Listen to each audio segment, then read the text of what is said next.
All right. It says we are live. We'll give it a few moments. Yeah, I think it's like a 10-second delay. So, but I think it's more like 5. Who knows? Who knows? Who knows? Yeah, I hadn't clicked over yet, but it's probably thinking about it. Yep, it is on. We are official. Gentlemen, how are you? Happy Wednesday. Doing well. How are y'all? fantastic.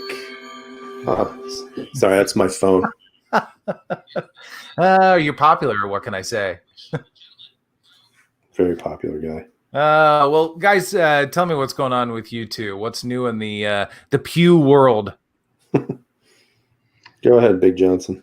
Nothing much, man. Just picked up a scope yesterday and picked up a red dot today, and just trying to get stuff all situated around.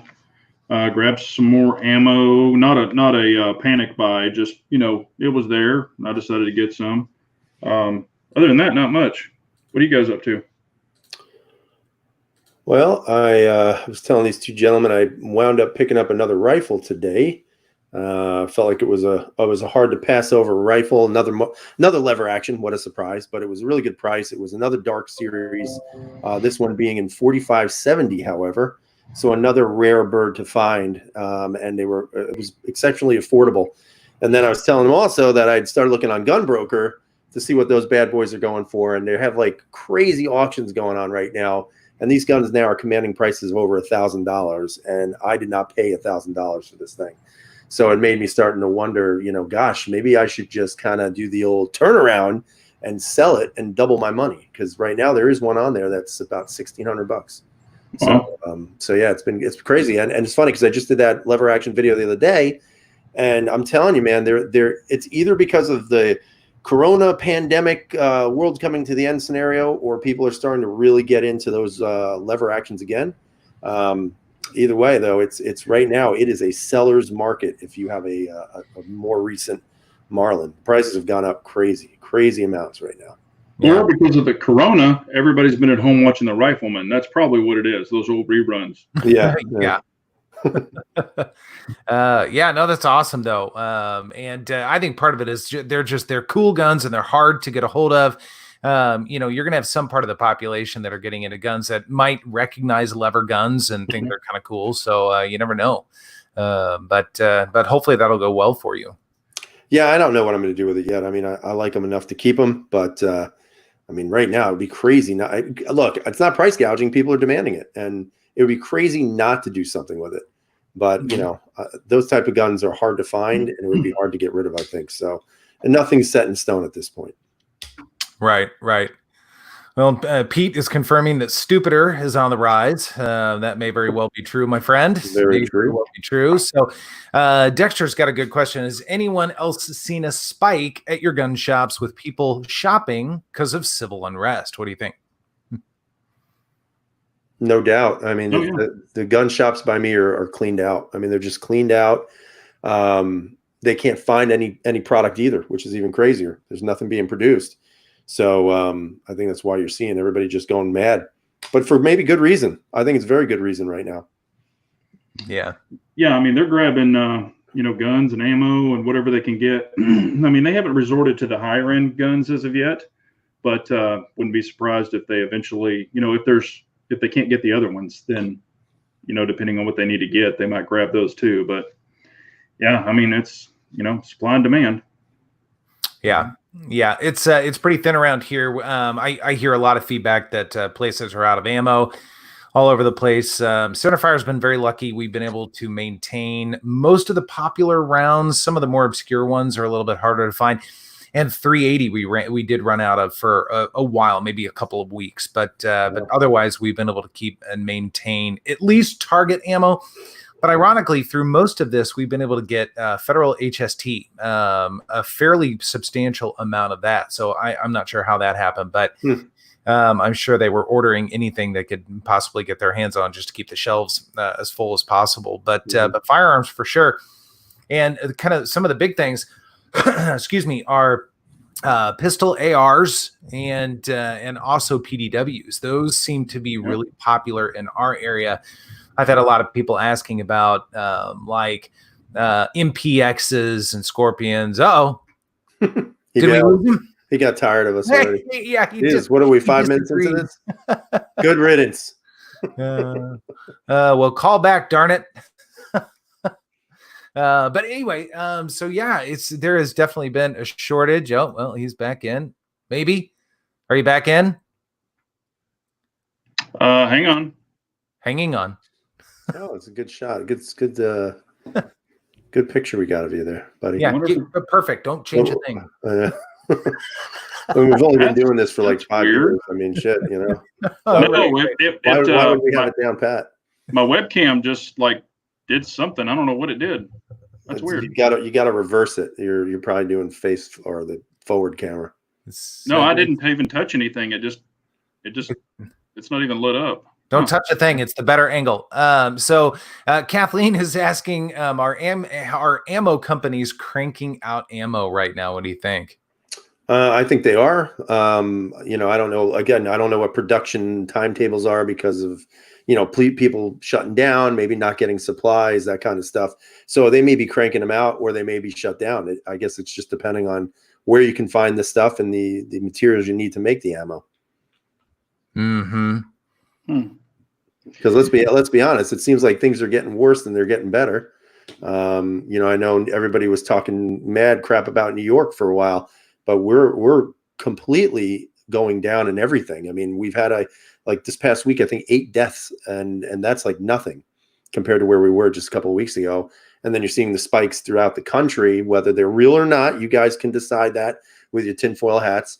But at the same time, I think you also have to say, you know, some of these places where they're making some of this stuff, I definitely would see production slowdowns, if not complete stoppages, because you know they're not going to make ammo in New York. That's for sure. Right. Although, if Cuomo was smart, he'd start inviting ammo companies into New York. Yeah. I think some of them would be scared to go to New York. So. Yeah, I'd tell them, don't come here. Don't come here. Yeah. But I think ammo companies are doing what they can considering the circumstances, but cranking out what they can. But I would imagine that they're focusing on the primary rounds or calibers as much as they can, like the 9mm and 223, 5.56, things like that. We have a lot less 22 lying around. Still have some, but it's a little bit more thin. And again, like 380, things like that. So just the more expensive or less popular rounds. It's plenty of 30-30. Yeah, I was gonna say my stores are having, you know, like 12 gauge, 9mm, stuff like that. So yeah. I mean, not a lot, but they're having some. Yeah. So Pop's Quest, there's a name from the past. Pops, haven't seen you around for a while. Sold 6 guns last week and $1,000 in ammo today. Didn't gouge too much. That's good. Good on you for that. But yeah, I'll tell you what, man, if you've got stuff lying around, now may be the time. I think I've sold a dozen now total. Yeah, I mean, so I probably will miss a couple of them, but most things we're sitting around gathering dust. And so cleaning things out and having a fresh start, being able to do some other things might not be such a bad idea. This is not pink, Bald. I'm not wearing a pink shirt. Well, so speaking of that, and I carry my revolver, was also asking, what do you guys think of the pink shirt? And I did want to bring that up very briefly tonight. I don't really get into the whole politics and all that kind of stuff, as you guys know, but this has certainly grabbed a fair amount of attention. Different firearms channels have been talking about this a little bit. Some interesting discussions.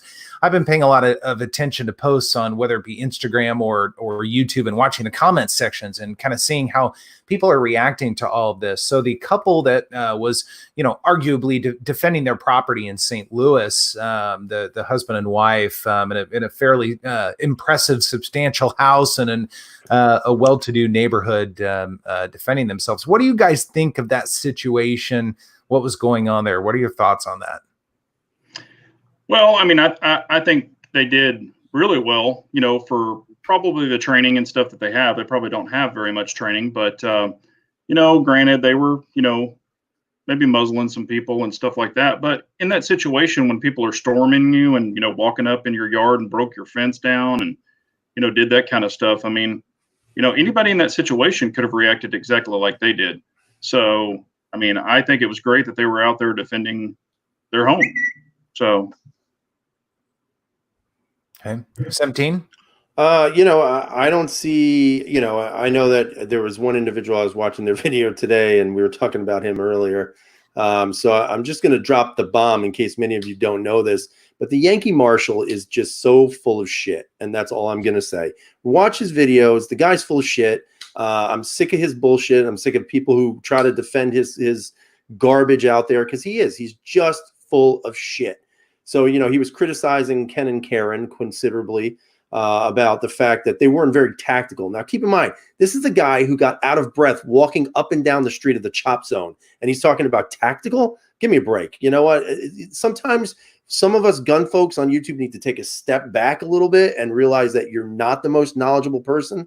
So, of course, he was talking about the fact that, he didn't mind that they were defending their property, but they didn't do it the right way. And they admitted that they were afraid and that's why they overreacted. But you know what? Who is anyone to tell someone what they should and shouldn't do with their own property? For a guy on YouTube to tell people who felt threatened and afraid to not do anything or to do it differently, you need to just shut up because you're not in that situation. As a matter of fact, Yankee Marshal got his little camera phone slapped out of his hand. And the first thing he did was he didn't even go into an aggressive mode. He went into, let me try to make these people believe I'm one of them, where he actually tells I'm an ally to all of them. I mean, it's a joke, man. If you have people right now who are protesting in the street, some of them have legitimate reasons to do it. I would never say they don't. And I support 100% the idea that police brutality needs to stop. I support the fact that, there is disparity in the country, but I don't support people going randomly to people's homes and businesses and looting and destroying. And what you're seeing in the media is perpetrating, or I should say, basically perfusing this idea that these are peaceful protests when a lot of us know that they're not. Mm-hmm. You got to see what's going on in New York City right now. It's out of control. And so if these people felt afraid enough to get a gun out and defend their property, then 100% as a gun community that is, we should all be supporting of that. And yes, was he muzzling? Sure. Was he doing? But his finger wasn't on the trigger. That gun ain't going to go off. Now, the wife, on the other hand, a little bit of difference. But you know what? Who's even say that gun was loaded that she had? Maybe, maybe not. At the end of the day, they felt threatened enough that they wanted to defend their property. And anybody in this country has a right to do so. And it is not for the Yankee Marshal or any other YouTuber out there to tell you or me or anybody else otherwise. So that's how I feel about it. Well said. Well said. Very eloquent. And you know what? I agree, man.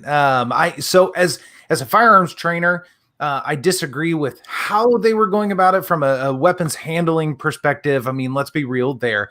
But separating that as someone who enjoys, freedom and democracy and all the things that this country was founded on and the Second Amendment and everything, man, I stand up and applaud every single millisecond of them doing that. I truly do. They did what all of us talk about. If something's going to happen, I'm going to defend and I'm going to do this, do that. They did it. They put it on and they put it in action, and it was on video. And I think that's pretty amazing. Hopefully, some people will offer them some weapons education going forward. But they were doing what they felt right to protect themselves, protect their property, and I think that's just I applaud it, man. I totally applaud it. And that's the whole reason we are all here, right? The Second Amendment affords us that right to protect ourselves and our property and freedoms and all that sort of thing. And so I'm all for it. And it is a little bit frustrating seeing some of the negative commentary about that, especially when none of us were in that situation, right? Sure. And again, how do you determine how? And we've said this a million times in this chat. Everybody can talk a good game, and that's great. But when it actually is happening, nobody can tell you how your response is going to be. Right. You can train all you want. You can, be proficient in everything and anything. But at the end of the day, you don't know how you're going to respond in that situation until you're actually in that situation.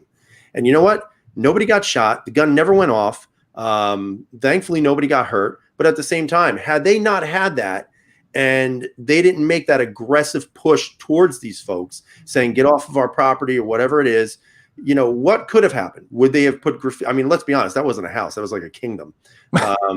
But, you know, would they have damaged the home? I mean, look what they're doing to some of these places now. And it's unbelievable.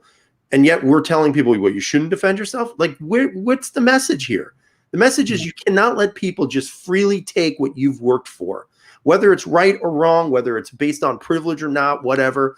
You worked for it, it's yours. You know, would it be great if somebody else had that? Sure. But at the same time, it's yours. And it doesn't give the right of somebody to take that from you. And I have no problem with them having guns and brandishing them. They're on their own property, and nobody got shot and nobody got hurt. And at the end of the day, like I said, it's not for any of us to tell people how they should react and feel. Yeah, and Tony Cowden also offered them. He offered them free training. You know, if so they could reach out to him and get free training from him. So I thought that was really cool too. Right. Yeah, that absolutely is very cool.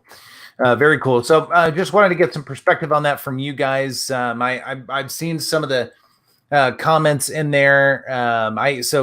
Still creepy, true patriot. You had made a comment. If they felt threatened, then they would have been scared. And if so, they would have been shaking in their boots. They were not. It was fake. So I'd be curious to know a little bit more about that comment. I mean, anything. It's possible that anything out there is fake, as we all know. But I would venture to say that probably really happened. But you know, who knows? Who knows? And if you're gonna fake it, at least wear a better polo.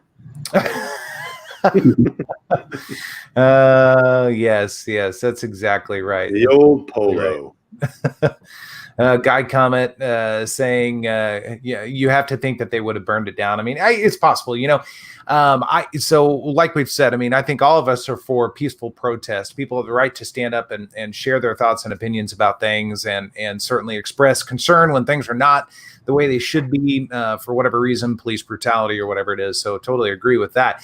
But there is a difference between peaceful protest and getting your thoughts heard, and then there's also rioting and civil unrest. And you know what's crazy too is, like, when you even think about it, if you were going to compare that situation to, let's say, the the one that everybody memes with the North Koreans on their rooftops, or people defending their shops that are being looted, nobody seems to have an issue with that, you know. And these people are muzzling everybody in the crowd. And yeah, maybe the crowd is a little bit more violent, maybe the crowd is a little bit more threatening, but then you have wealthy people who are doing the same exact thing, and now there's people bashing them for it. So and that's the weird dichotomy of the gun people of America. It's like you can't support one and not support the other, and that's what I don't understand. And there's so many things you can call out with the NRA and everybody else. When all these things were going on, because they didn't look.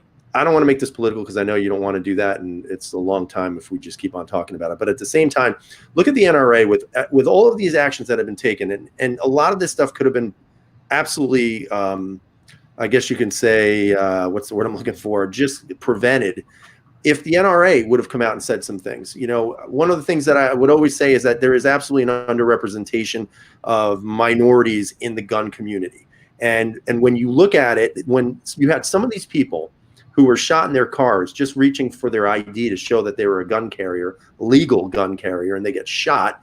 Where was the NRA? Why didn't the NRA step up and say something about that?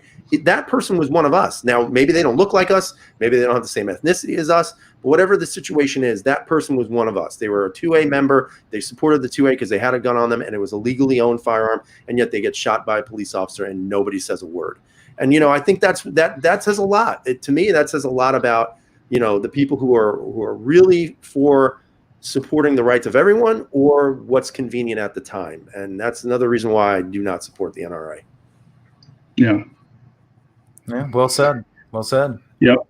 What do you think about the shooting that happened in Utah? About the guy that was driving through the protesters? Oh yeah. And they shot him. They shot at him twice. Yep. Yeah. Right through his windshield. They caught the guy. They did announce they caught the guy and a woman today. But man, that's crazy. I mean, people are standing in the damn streets. Yeah. Right. And they just stand in the street, no big deal. No, that's not last night, right in front of City Hall in the city. You had basically a standoff between people and the police had to withdraw again, because they're afraid to do anything. They've been completely castrated in all of this. And like I said, I do think there is police brutality, but I also think there is something called law and order. And I mean, if you're trying to send a message to people, you can't be doing that by lawlessness. And that's what we're seeing. And I think that's what kind of set me off with the old Yankee Marshal when he's walking through CHOP, saying how peaceful and great it was there. And then literally the next week when he had his camera thrown off, he changed his tune right away. And, what are your expectations with that? That's not a rebellion. That isn't people protesting. These are people who are opportunists and who are taking an opportunity to push a political agenda that does not fit the United States of America. I'm sorry. We're not socialists. We're not communists. We're not anarchists. We're not fascists. And I'm sorry, if that's what your political motivations are, it doesn't fit with mine. And that's it with the politics for me. So I will shut up. Well, I was getting ready to put a response out here, but to change the subject just a little bit, because this is a gun conversation, of course.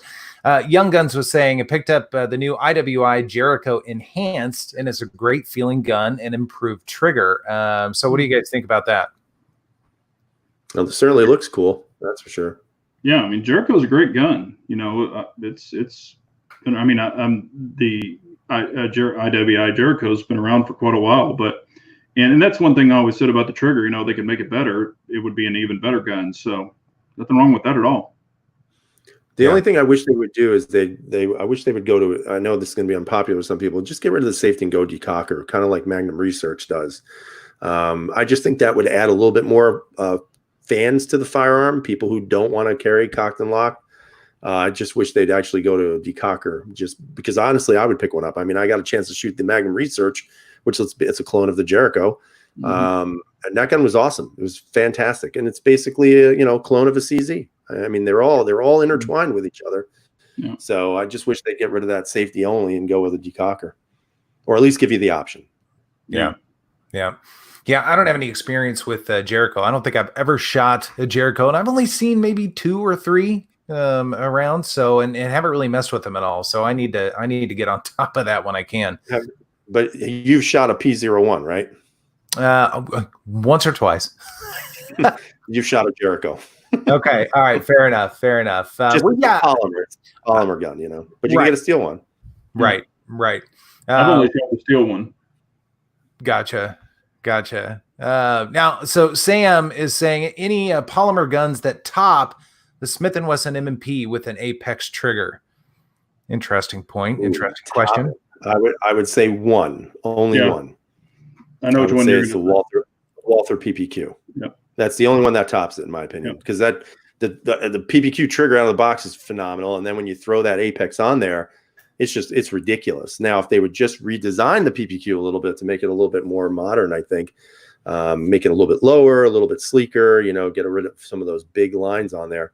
The PPQ, in my opinion, was probably the best hands down trigger with that Apex. And then the Smith & Wesson, I think, beats hands down the FN, the Glock. So I would go in that order: PPQ, M&P, and then probably the FN. I would say I would agree with that. PPQ, M&P, and then the FN. Yeah. And SIG's not bad either. I mean, the take up on a SIG when it has an Apex kit on it, it's almost non-existent. It's barely there. So yeah, but that's very good. No matter how hard you try, you can't take the doing out of the SIG. That doing when you pull the trigger. Yeah, it's got a thud and its resets a little bit slow.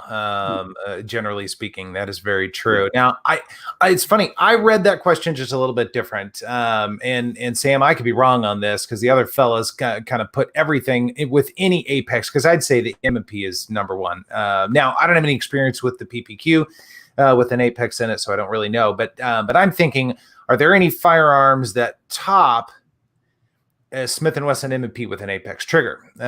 So I kind of thought of that a little bit different. So, I mean, the Smith & Wesson with an Apex dials it up to 11 without question, and that puts it certainly in top contention. But there are maybe a handful out there that I would say still top that a little bit. And believe it or not, Canik definitely comes to mind, especially like the Elite Combat, things like that. They have silly triggers. I think they top a PPQ. I think they're very good, but PPQs have great triggers. So do CZP-10s. So I think all of those are fantastic triggers.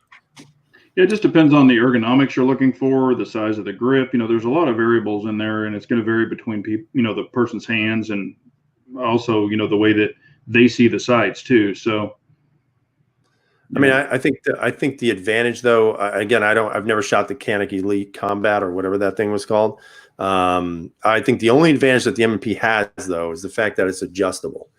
The fact that you can adjust the weight is the huge factor in that. So, I mean, you can go from 6 pounds to maybe 2.5 to 3 pounds. Mm-hmm. So I think that's where the advantage would come in. I really do feel that the M&P with an Apex is probably hard to beat with any gun. But again, I haven't shot every gun, but just on the guns that I have. But that PPQ still, I think, is just dominant, man. If you ever got a chance to shoot it, it's ridiculous. It's so good. Yeah, and one thing I've done on my M&Ps, and I wouldn't recommend this to normal average people, but I mix the Apex springs with these Smith springs, and you can bring it down really low. Like my Shield 9 and Shield 45 have like 3.5 pound triggers, so you can make them super light. Well, and M&P's got a little bit of an advantage too, because you can right now in crazy times, maybe not so much, but generally speaking, you can get into an M&P, whether it's a 1.0 or a 2.0 for a reasonable amount of money. And then spending the extra on the trigger, you're getting a great gun with steel sights and a fantastic trigger. I mean, they're pretty budget minded, even with the upgrade, and the upgrade's not cheap, but I think it's a good package. DC has a great question. If you see it over there, what's the difference between a 75B and a Shadow 2? Is there a $600 worth of difference? No, sorry, wrong one. That is a good question. What do you guys think? 1000% the Shadow 2 is better, because you are getting a totally different frame, which I like a lot better. You're getting a better trigger, I think, stock to stock. Even if it's the 75B Omega, the Shadow 2 is still a better trigger stock. And you can always make the Shadow 2 even better, but you can only do so much with at the end of the day, the 75B, if you put the Pro Kit in it, if it's the regular 75B, at the end of the day, it's a 75B with a Pro Kit. And then the Omega, you can really kind of do less to, but you can still have a nice trigger. But I think it's definitely worth it.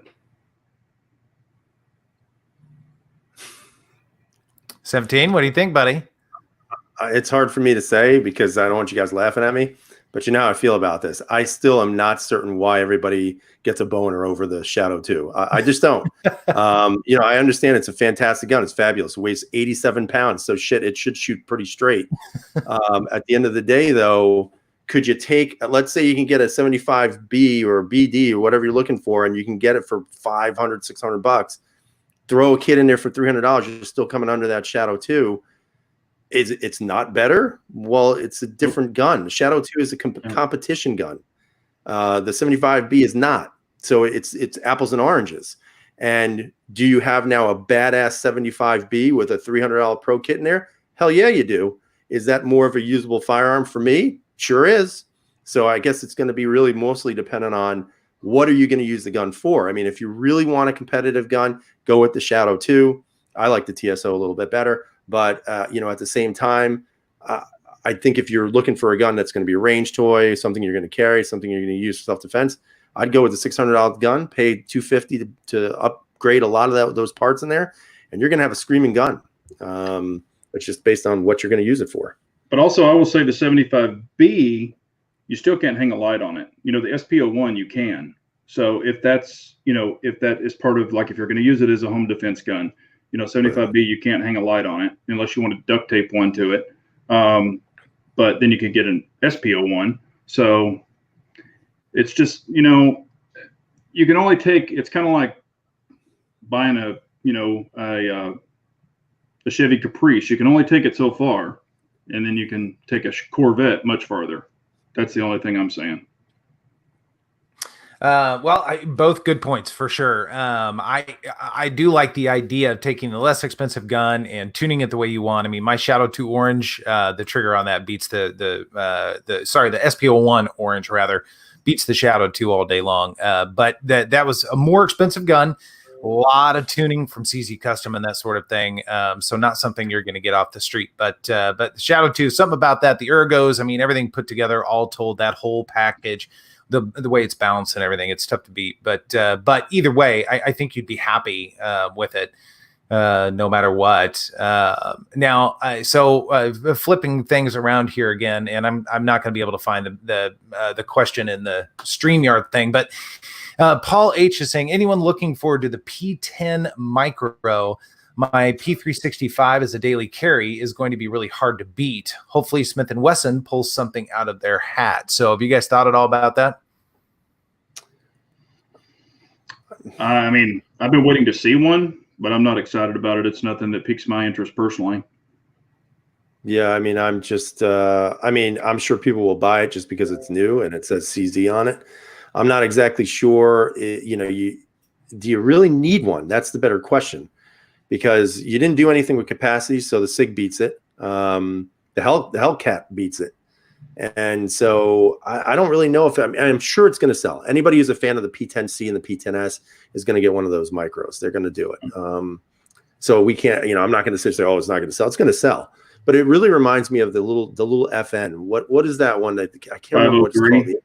The 503. It reminds me exactly like that gun. And I don't know. I mean, is the 503 even out? Because I haven't heard anything about that gun. Yeah, it's out. I've heard nothing. So I don't know. I don't know if there's going to be a big push for it. Would I like to see maybe Smith & Wesson come out with something like in a shield size? I don't think they need to go smaller, to be honest with you. Like I just have not been 100% convinced that a micro compact for me is the way I'd want to go. I think a shield size 43X, something like that is the perfect balance of concealability and usability. Yeah. But we'll see. Like I'm getting the XL frame for the 365. Hopefully I'll feel a lot better with that. And we'll go from there. But I don't know, man. I don't know if it's going to be a big deal. Yeah. Like I've said before, I think if you have it at your appendix or even at 3 o'clock and it's a situation where you got to grab it and, like go to work.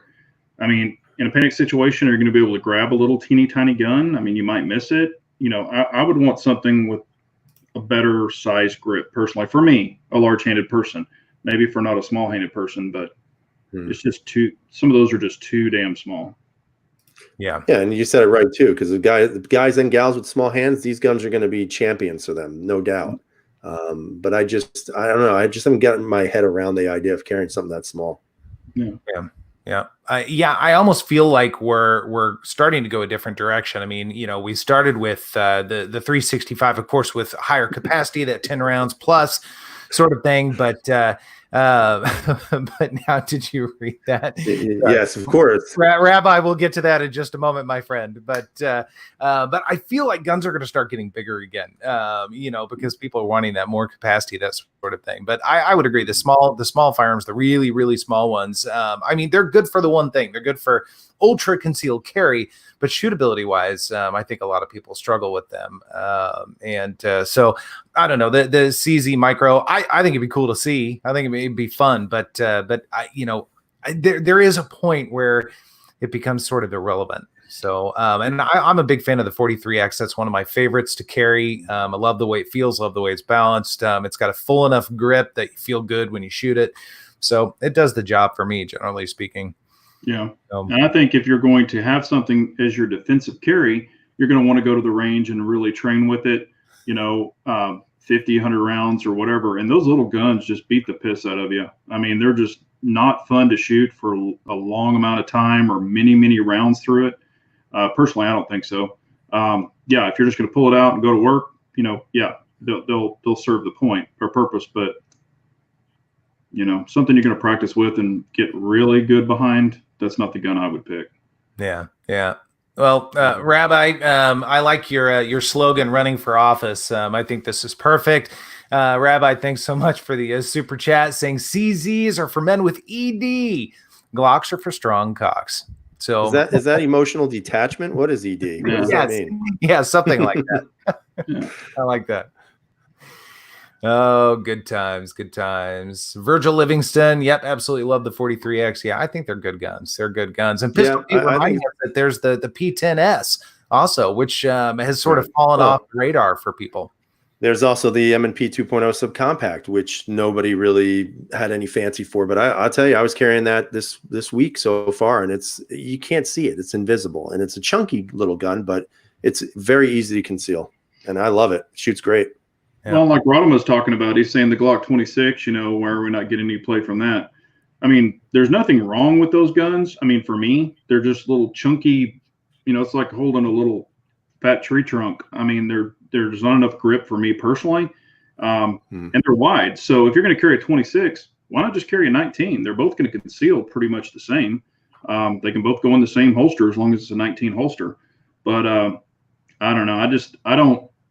I know a lot of people like them and stuff, and yes, they will hold a 33 round mag, but I personally, that wouldn't be like a gun that I would go to war with or whatever you want to call it. It's just too damn small for me and fat. I think there's other guns that you can get 10 rounds in. I mean, hell, I can hold 10 rounds in my shield. So yeah, sure. True.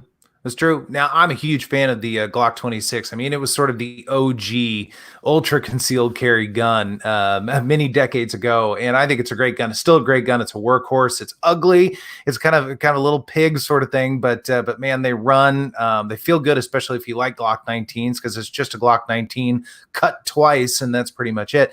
But there's one thing I really like about it, and to your point, this isn't for everyone, especially if you have bigger hands or if you don't like the finger grooves on the Gen 4s, Gen 3s. Gen 5s got rid of those, but if a 19 is really comfortable for you, all of a sudden you're getting rid of some of that grip. So I think it is easier to conceal, a little bit more concealable, because you're hiding less. There's less opportunity for printing, but you can always go up in magazine size. You can get the X sleeves and all that kind of stuff too, so you can make it more of a full grip, higher capacity if you want to in a pinch. So I kind of like that.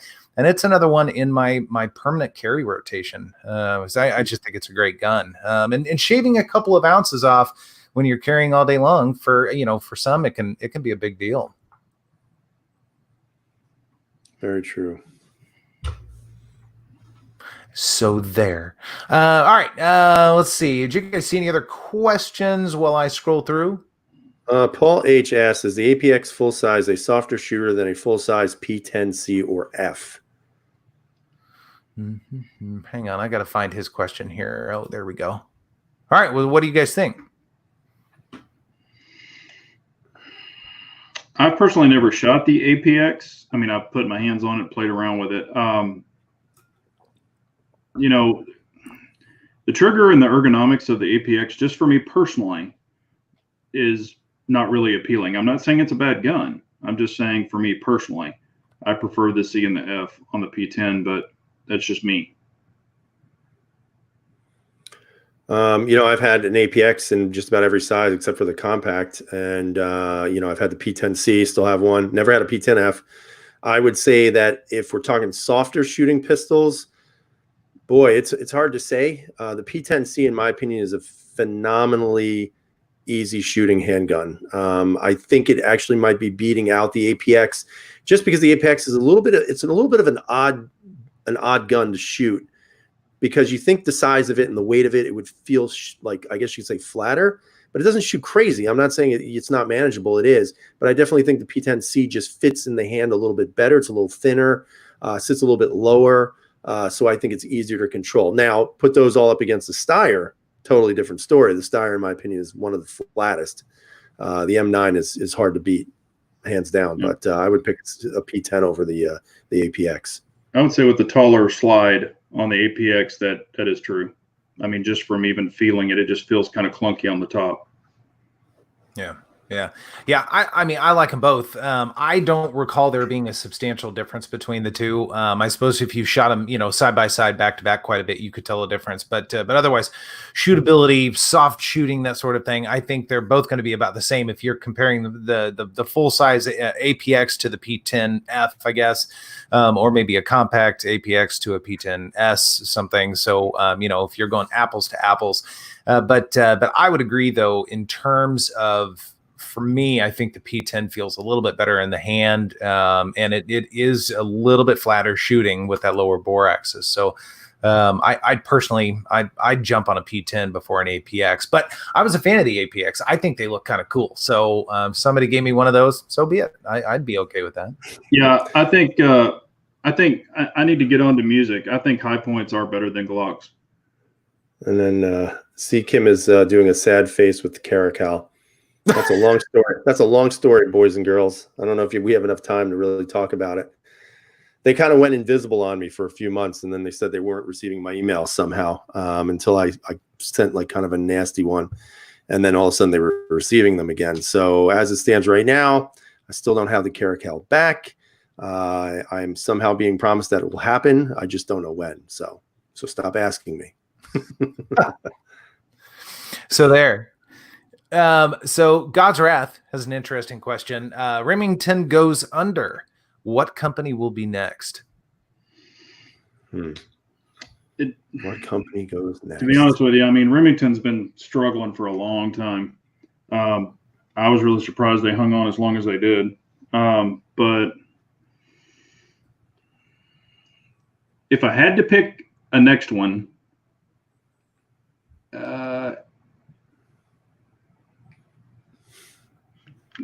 music's going to hate me, but I would say, and I know that they sell a ton of them because of the price point, but I would say either Kel-Tec or High Point.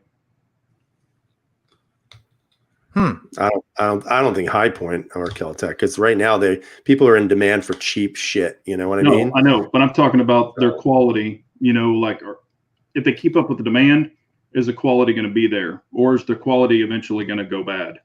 That would be the only thing, because if you're going to keep a good gun market, you have to have reliable stuff. And I'm not saying they're not reliable.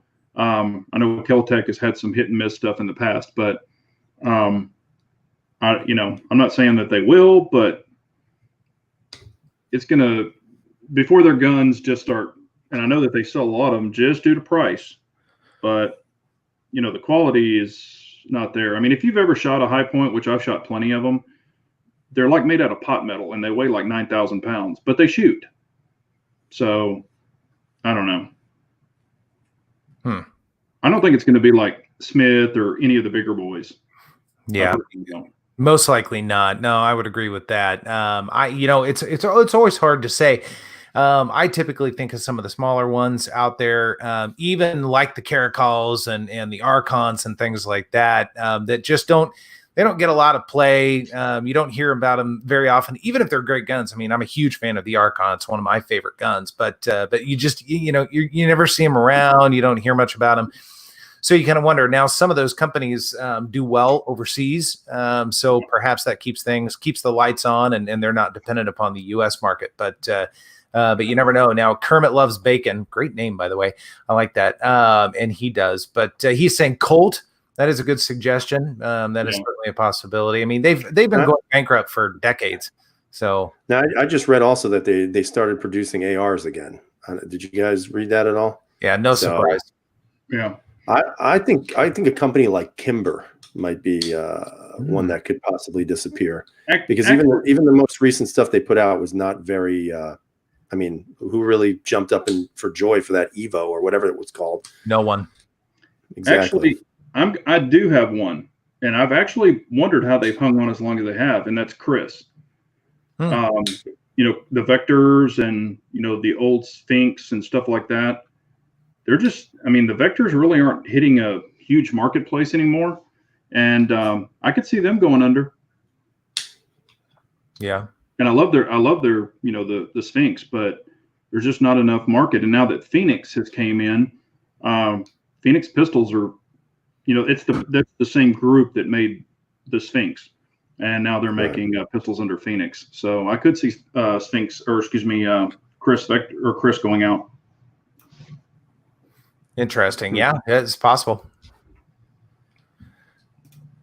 So CChem's got an interesting question here that we seem to talk about often. We going to figure out what's going on with that DWX? Man, I don't think we're going to see that till the middle of next year. I just really don't, because of all the COVID stuff and the issues that they're still working through. I think it's kind of fallen off the radar for right now. So I think when there is a SHOT Show available or an NRA show or something, coming up in the future, I think they might show it again and then really latch onto it. But I don't think we'll see it till next year. I don't think we're ever going to see it. I don't think it's ever going to come. I'm not kidding. I don't ever see him making it, because as limited as production as they have already for certain firearms, now to redo whatever machines, I don't even know. But I don't ever see that ever coming to market. I don't. Yeah. That's possible. I mean, yeah, you may not be wrong there. So who knows? I think it probably will come out. If I had to bet, especially since they've already advertised for it, you put a lot of pressure on yourself to advertise, put it on your website, and then all of a sudden pull it down. That makes you look pretty bad. That's a lot worse than being 2 years late. So I don't know. Well, how many manufacturers have we seen where they've introduced something and then you never hear it, you never see it, it never never comes out, period. You mean like Caracol? Well, no, that gun's been around for 10 years, man. Well, but they just can't put a gun that works. But I'm talking about what about like Nomad? What was it, Nomad Defense or something like that? What was the name of that gun that was coming out? It was an aluminum. Nomad. That's a frame. Yeah, it's a frame. No. What was the name of I can't remember the name of the manufacturer. No, it's PSA or primary or PSA. Nope. It was an aluminum. Nope. Oh. It's an aluminum framed striker fired handgun. Every month they say it's coming out. Nope, that came out as well. It's not Zero Delta. That's out. That's out and marketed. Yeah. What the hell is the name of that gun? Crap. I don't remember. And we all said we'd get one. And it never showed up. And they still advertise. Yes, the Monarch. The Monarch. That's sure. Yep. Nemo Arms Monarch. Yeah. Yep. Yeah. Hey, real quick. God, where did it go? Sam has a question, Sam 2A, and I think it's actually a really good question. Would you take a Mossberg 500 over a Remington 870 currently? Yes. Currently? I mean, shotguns are extremely hard to find right now. The one that you stumble upon first is the one that you buy. I don't think the majority of the people really care one way or the other. They're both reasonable shotguns. I mean, if I was desperate for a shotgun and I stumbled into either one of those, I'd grab it. Quality, I would take a Mossberg any day over a Remington, with what they've been putting out lately, or within the last 2 years. But also, I prefer their safety on the Mossberg much better. I agree. So Randy did bring up a good point. We don't talk about HK quite as much on this. We tend to be a little bit more CZ focused for whatever reason, but going back to companies that potentially, could go by the wayside or whatever, bringing up HK, it's a very interesting point. Randy, what do you think about that? They won't ever go under. They have too many military contracts overseas and stuff, so they're not going to go under. But HK has always been the last to make something. But then again, their guns are very iconic. I mean, they last, they're battle proven, they're great guns, but they just don't really, they don't go with the times. They kind of just, if it's proven, like for another manufacturer, then they'll release something kind of like the VP9. So. Yeah. I mean, like HK for me is like the celebrity that had a career in the 1970s and 80s and was huge. And ever since then, they've been living off their royalties, and they still think they're big in celebrity world, but they're really not. Like, that's how I look at HK. I don't find them to be putting out anything that's really interesting or really enticing. I know a lot of people love the VP9 because of this or that, the trigger this or whatever. I think there's so many guns out there that absolutely obliterate the VP9 out of the water from the get-go. Maybe, people want to talk about ergonomics. I mean, PPQ's got better, my opinion. People want to talk about trigger. The trigger, I think the P10C beats it in trigger. It's not the lowest handling gun in your hand. A lot of people say, oh, it's got a low bore axis. I would actually beg to differ with that. You put that gun in your hand and you see where that polymer is on the frame to your hand, and you compare that to another gun, I guarantee you the VP9 is not as low as you think it is. I just am not a fan, not a huge fan of HK. I love how they troll everybody though when people talk crap about them. But like I said, to me, they're like the Liberace's of guns right now. They were great back in the day. Everybody loved the piano player. Now nobody loves the piano player anymore. But at the same time, they do nothing for me. So, and I'm poor, so they don't like the poors. Yeah, they don't like the poors. I'm not poor. Well, somebody said it's like the David Hasselhoff of guns. I don't know. Yeah, you're in Germany. He sings German music, man. He's like a god in Germany. Exactly. Right. That's right. I was a big fan of HK, and I still like HK fine, but I would 100% agree. There's been nothing exciting coming out of the HK domain since the VP9, I'd say. I mean, that was the last time I was excited about something from them. And they've continued to put out variations of that, a different slide or a different magazine release, that sort of thing. And that's not, eventually you got to bring out something different, people. I mean, the SK was very cool. I like that quite a bit, but yeah, it's time for some new stuff. Everything else is so long in the tooth, but I don't think HK cares. Like you said, they've got a lot of military contracts, police contracts, things like that. I think the civilian market to them is whatever. If we can make a couple bucks off them and pay off some tooling, that's great. That's not our thing. So, well, it's like FN. FN doesn't cater to non-military either. Now they make a lot of stuff, but that's not their bread and butter. Yeah. Now, if they just would make a striker that doesn't break, that'd be great. Right. Apex does. I know. I got one for that very reason. Got them in mind too. So Sam 2A saying Glock will go bankrupt in 10 years. 10 years, mark this day, unless they continue to innovate. They are doing fine at the moment. No way. I'll disagree. It's funny, we always say the same things. And I have one Glock 19 left out of all the Glocks I've owned. And I don't even know why. It's just this big blocky hunk of shit, but it's a hunk of shit that works every time, and it's got universal parts everywhere and anywhere that you want.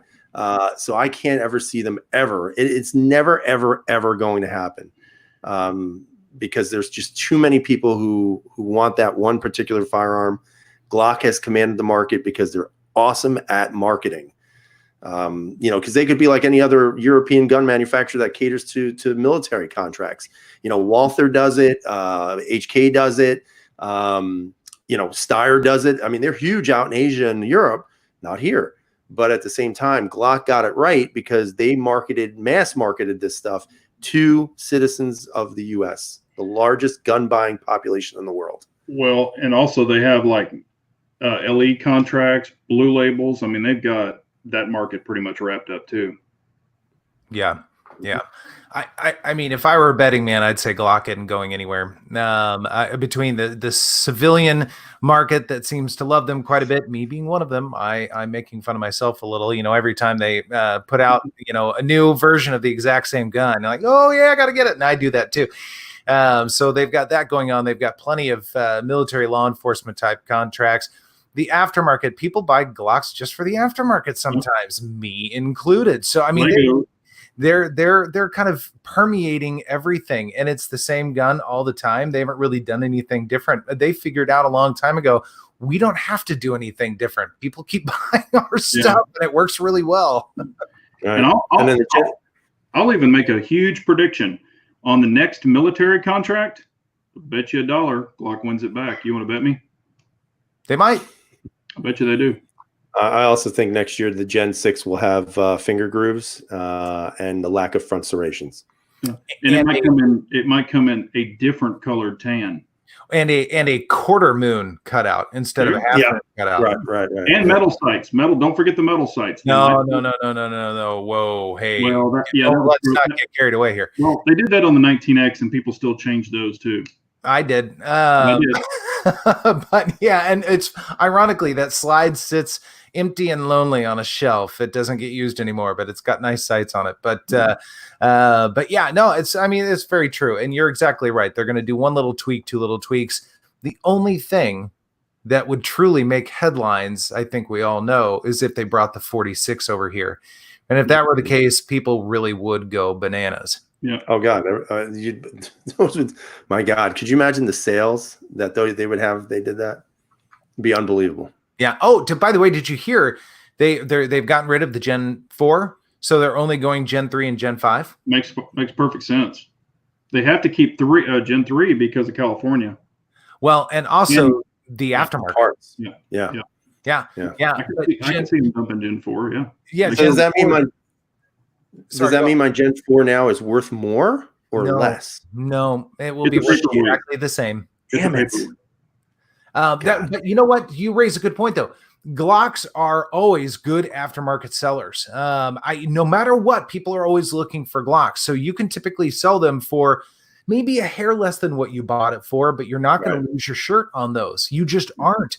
But and whether they're great guns to pick up or not, I mean, that's debatable, but people know the name. I know when people walk into Centerfire, they say, I need a gun. If you mention Glock, oh yeah, that's the one I want, because they know that name, right? They see it in the media and all that kind of thing. And so, I mean, if nothing else, you're picking up cash to use for a later time. Yeah. And the aftermarket will still support the Gen 4s for, 10 years going past. So whoever has one will still be fine there. Well, and I'll be honest. Go ahead. No, you're fine. Go for it. So I would tell you that, if the MR920 is as good as everybody's saying it is, that's probably going to seal the fate for my 19, because everything that I saw on the gun when I handled it, it just kills it. It just kills the Glock. Like, we've been talking about Glock killers, P10 this, the FN that, blah, blah, blah. I don't think so. I think it's that MR920 that's going to finally seal the fate for my Glock collection of guns. Yeah, because it's just overall better gun. Well, so I think you're going to be excited. I've said this before, so I think you made a good choice. Longevity, who knows? Because it doesn't have the track record. Obviously, it's only been around since 2018, but everything else is pointing in the right direction. Mm-hmm. Yeah. Mm-hmm. Yeah. Although if I was going to get another Glock, I'd go with I'd probably either get a 45 or a 19X again. Those are like just not hard to beat Glocks. Yeah. They just, like you said, they're similar to 43X, perfectly balanced, and I just love the way those guns felt. Yeah. Oh, I totally agree. And 19Xs, grab them while you can, because I think those will go away before too long. And I think they're great. They're great guns. I've got a 45 and a 19X. I like that configuration quite a bit. So, well, gentlemen, and everybody out there watching, 125 people. Thanks, everybody. I really appreciate that, for hanging out with us, giving us an hour of your Wednesday evening. Gentlemen, any parting words for everybody? Well, I always want to tell everyone, thank you for joining us on Wednesday night. That's a big, we definitely, definitely appreciate it. And, I've just got put some scopes on and doing some stuff like that. Nothing huge coming up. I hope everyone has a safe and happy 4th of July with their loved ones, and be safe out there, and wear a mask, I guess, if you have to. Similar, in the great words of a great American, Hulk Hogan, say your prayers and eat your vitamins, and, just start supporting more people who are involved in this 2A world. I think things are starting to come full circle. I think people are starting to realize that guns actually have a place in American history, even though we see American history being torn down in front of us every single day lately. But other than that, thanks for joining us, and stay tuned. There'll be more to come. Nice. Yep. And I echo those sentiments quite a bit. Thank you, everyone, for hanging out. We really appreciate that. It means a lot to us. We really enjoy this. And next week, we will all have pink polos. So, Bye, guys. Thank you very much. Have a good rest of your week. See you, everybody. Carry on, everyone. Bye. Thank you.